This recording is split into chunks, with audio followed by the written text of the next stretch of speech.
Em nome do Pai, do Filho e do Espírito Santo.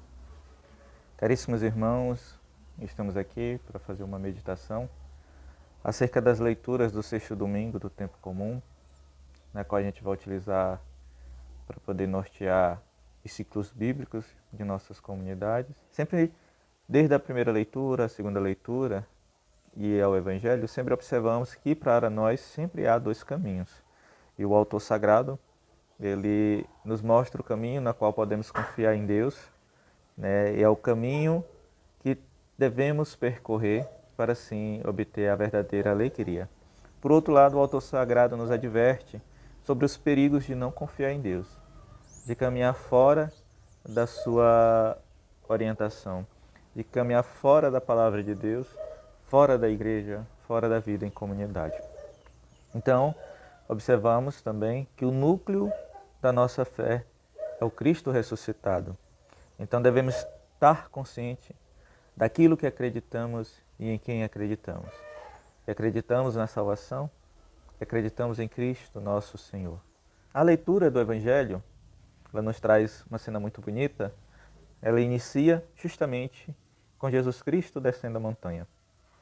Aí nós temos uma simbologia muito bela, que Cristo descendo da montanha é Deus que desce para próximo do seu povo. É o Verbo que se fez carne e habitou no meio de nós. Essa cena, ela ocorre logo após Jesus ter escolhido os 12. E Jesus desce a montanha para próximo daqueles que não conseguem subir a montanha. São os doentes, são os fracos, são os marginalizados, que aguardam Cristo na planície, para poder assim ouvir as suas palavras e buscar a consolação da vida eterna. Assim somos nós, irmãos e irmãs, que ainda não alcançamos a santidade e a conversão necessária para estar no reino de Deus, mas vamos antecipando o reino de Deus aqui na terra, buscando esta conversão, buscando esta vida em santidade, esta vida de igreja, buscando a conversão verdadeira, a vivência nos sacramentos. E aí a gente observa que o Evangelho, ele pula do versículo 17 para o versículo 20. São justamente aquela multidão que busca cura física e espiritual. Mas o evangelista traz no domingo, ele frisa assim, de forma bem particular a questão de duas cidades, que são Tiro e Sidônia. Né? Essas duas cidades, elas eram cidade de gentios. Né? E aí ele vai mostrar para nós que Jesus ele não veio somente para o povo eleito da antiga aliança. Ele vem estabelecer uma nova aliança por meio da sua morte e ressurreição. Ele vem trazer a salvação para todos. E é por isso que somos alcançados por esta graça. E aí ele vem dirigir as boas aventuranças. Quando ele começa a falar, ele eleva os olhos. Por que ele eleva os olhos? Porque ele quer nos mostrar que precisamos elevar os olhos para Deus. E essas palavras elas são dirigidas especialmente a todos os discípulos do Senhor, aqueles que são capazes realmente de abandonar o caminho perverso, de abandonar este mundo para seguir a Jesus sem desprendimento. As bem-aventuranças são ditas para esses discípulos que creem, escutam e seguem Jesus.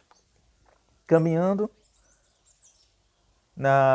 no Evangelho, podemos até ser chocados por uma certa estranheza que as boas aventuranças nos trazem. Perante a nossa vida neste mundo, a cultura deste mundo, onde só os ricos, os espertos, os maquiavélicos se dão bem, essa estranheza não é algo difícil de se entender. Mas o que precisamos entender é que Cristo não fala deste mundo. Cristo ele fala do reino de Deus. Porque no reino de Deus os pobres e os famintos serão felizes. Porque no reino de Deus não haverá pobreza. No reino de Deus não há injustiça. No reino de Deus há graça, há bênção, há uma verdadeira felicidade. E o mesmo vale para os famintos, enlutados e os perseguidos. Não há perseguição no reino de Deus.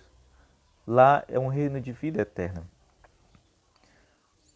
E aí a gente tem que tomar o cuidado, né, quando a gente lê as boas-aventuranças, que quando a gente trata bem alguém, quando a gente alimenta alguém, dá de vestir, age com as boas obras, isso não é só uma atitude de caridade, mas é uma atitude da justiça dos cidadãos do céu. Nós somos cidadãos do reino de Deus, por isso devemos percorrer essa justiça, esta lei divina. São Gregório de Nissa nos lembra que nada daquilo que os homens procuram nesta vida, segundo a sua concupiscência, os sacia. Então este mundo ele não vai nos saciar nunca. Se não buscamos a Deus, se não buscamos andar com Cristo, se não vivemos os sacramentos, sempre vamos viver um vazio. Sempre vamos buscar estar nos alimentando e nunca vamos estar satisfeitos. Porque haverá sempre algo ausente em nossa vida. São João Crisóstomo, ele nos diz que ele nos alerta para não nos entregarmos à dissolução nesta vida tão curta, mas que passemos a suspirar pela vida infinita. Assim como o Padre Léo diz, buscamos as coisas dos altos. Não nos preocupemos tanto com esta vida, que ela é passageira. Ninguém sabe o dia e a hora da nossa morte. Então devemos fazer valer a pena cada segundo em busca do reino de Deus. Cada segundo deve ser voltado para a busca do reino de Deus. E São Beda, ele diz que os que dizem a verdade costumam sofrer perseguição, mas os profetas não deixaram de anunciar. Isso ele está nos alertando que a partir do momento que buscamos as coisas do alto, fazemos valer cada segundo neste mundo pelo reino de Deus, seremos perseguidos, sofreremos adversidades, porque este mundo não é de Deus. O dono deste mundo sempre vai buscar nos roubar de Deus. Por isso, quando estivermos em anúncio, quando recebermos realmente no coração o convite de Jesus, que foi dito no domingo anterior, ide a todas as criaturas, levai e pregai o Evangelho. Somos vocacionados naturalmente pelo nosso batismo a ser missionários do Senhor, peregrinos da esperança. E mesmo que as adversidades na vida de igreja, mesmo que as adversidades na caminhada de fé aconteçam, devemos permanecer firmes e confiantes naquele que nos salvou. E Santo Ambrósio nos recorda que os que tiveram nesta vida o seu consolo, perderam-no na vida eterna. Então, se as alegrias deste mundo foram mais importantes que o reino do céu, já perdemos a salvação eterna. Não queiramos, nesta vida, saciar a nossa alma, porque a nossa alma foi feita por Deus e a nossa alma é voltada para Deus. Busquemos sempre, irmãos e irmãs, o reino do céu, que as palavras da Sagrada Escritura possam entrar em nosso coração, possa expandir em nossa alma, para que assim possamos lembrar que somos feitos para um reino de alegria, um reino de vida eterna, o reino de nosso Senhor. Amém. Em nome do Pai, do Filho e do Espírito Santo.